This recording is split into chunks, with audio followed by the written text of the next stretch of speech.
दोस्त में मेरे प्यारे माता पिताओं, युवा साथियों और अधिक प्यारे बच्चों, सबको जय यीशु।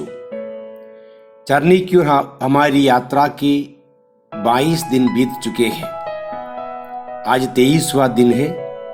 कल दिसंबर 24 तारीख रात को अलग अलग समय पर हम अपने अपने परिश्रम और संस्थाओं में हमारे प्रभु यीशु के जन्म का पर्व अथवा क्रिसमस मनाने जा रहे हैं।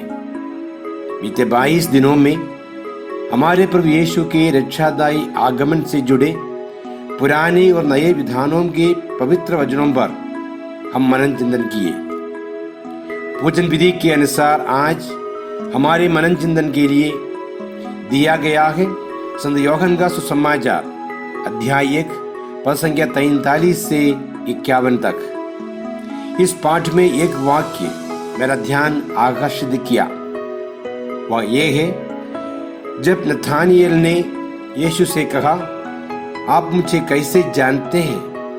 तब ईसा ने उत्तर दिया, फिलिप द्वारा तुम्हारे बुलाए जाने से पहले ही मैंने तुमको अंजीर के पेड़ के नीचे देखा।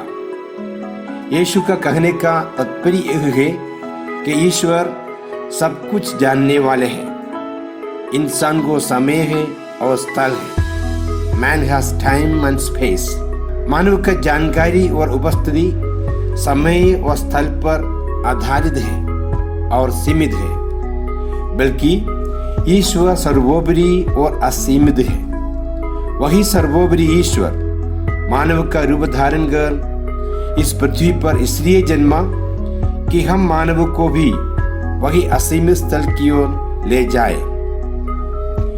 जैसे उत्पत्ति ग्रंथ अध्याय 1 पद संख्या 26 से लेकर लिखा गया है, जब ईश्वर ने मानव की सृष्टि की तब अपना ही प्रतिरूप, छाया और आत्मा प्रदान किया था, जिसे मानव खो दिया था।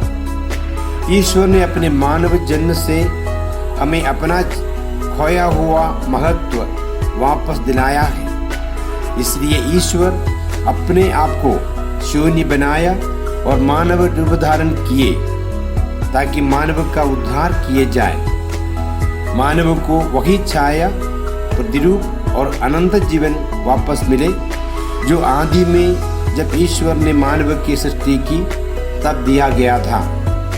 इसलिए हम हृदय से दृढ़ विश्वास के साथ बोले, हे प्रभु यीशु, अब हमारा ईश्वर है, हमारा रक्षक है।